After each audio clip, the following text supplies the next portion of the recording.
Welcome to another episode in my Johan Explained series.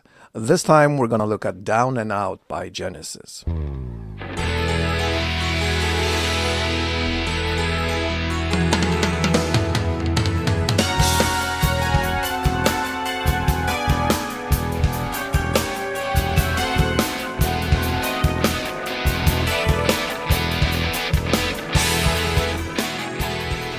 Before we jump into the song, if you like my content, please hit that like and subscribe button. It means a lot to me. Thank you.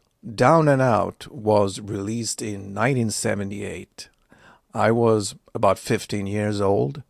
It's the opening song of the album, and then there were three. It hit me like a ton of bricks, and I guess many prog rockers felt the same way. It's dramatic, it's brutal, it's surprising because it has that odd time art, but it still retains that Genesis. It has that romantic vibe, the sentimental vibe, the beautiful vibe still.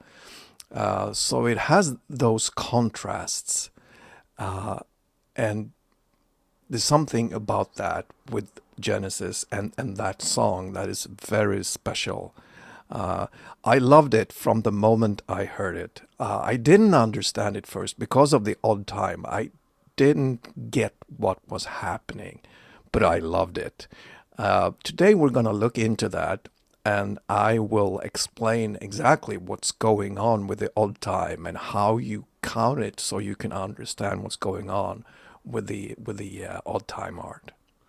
Okay, first of all, this song is in 5/4. It never deviates from that. The whole song is in 5/4. So that's number one to understand. And they try, at least that's what I think. They try to trick you a little bit in the intro. What you think is the one is probably not the one. But I'll show you exactly what's going on, and we're going to count like 1, 2, 3, 4, 5. So here I am in my recording program, which is called Reaper, and I'll show you what's going on with the intro, because the intro is what we're going to focus on. It starts with those beautiful strings. Let me play you that.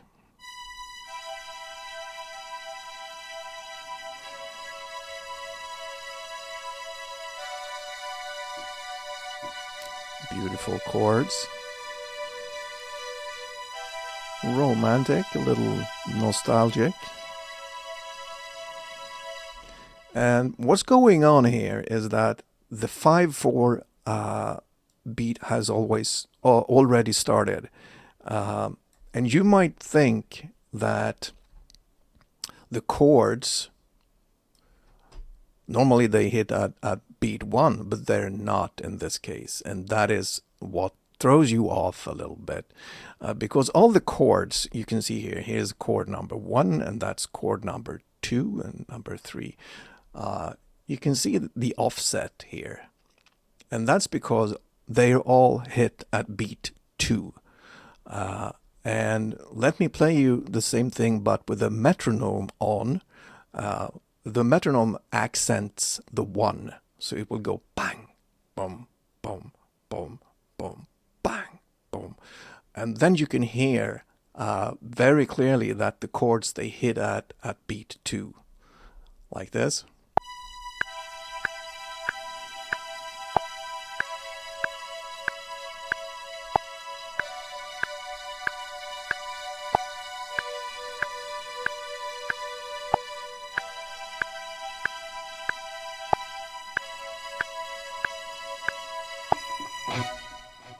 Like that.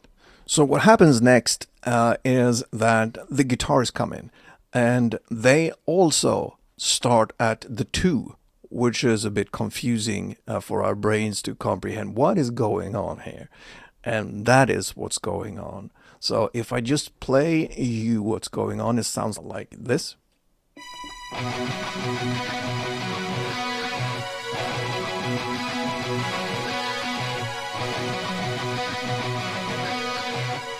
Oh, and I made those guitars even more brutal because I liked it.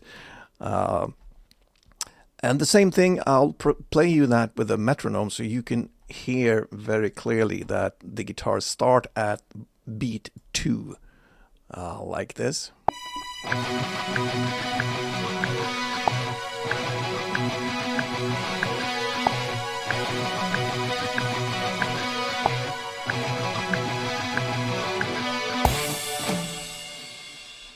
What happens next is that they change keys to a D, which sounds a bit dramatic because it's unexpected, and at the same time, Phil Collins enters the stage with his crash. And I remember when we air drummed to this in our youth, we were when you got that there, I know what that crash is. Uh, the funny thing is that the crash is actually on a 1. I didn't understand that back then, but it's on the 1. But it sounds so funny with that guitar riff. And it's the last note of the guitar pattern that is that's how you learn it first time. But it's actually on a 1, and I'll show you. Here we go. So here.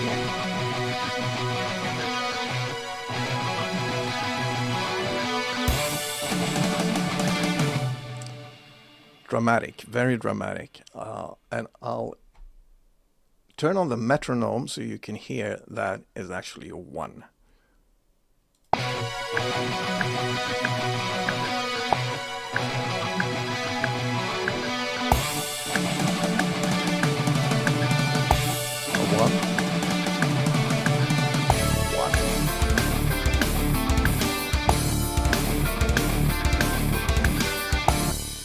And one funny thing here is that 1978, I don't think they had 5-string basses back then.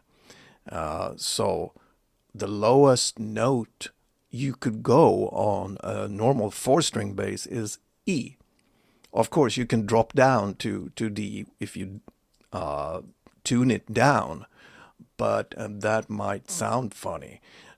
So what I think happened here, because the song is in D, they wanted that low D, so they used the Taurus bass pedal, and I think they used it because they wanted to go with really wanted to have that bass punch in that low D. That's what I think. So today we have 5-string basses that easily can do that D with a great tone and punch. Back then, I'm not sure they have that possibility at all. Well, there you have it. That's how you count and try to understand the intro to Down and Out with Genesis. Don't forget to like and subscribe if you like my content. I really appreciate it.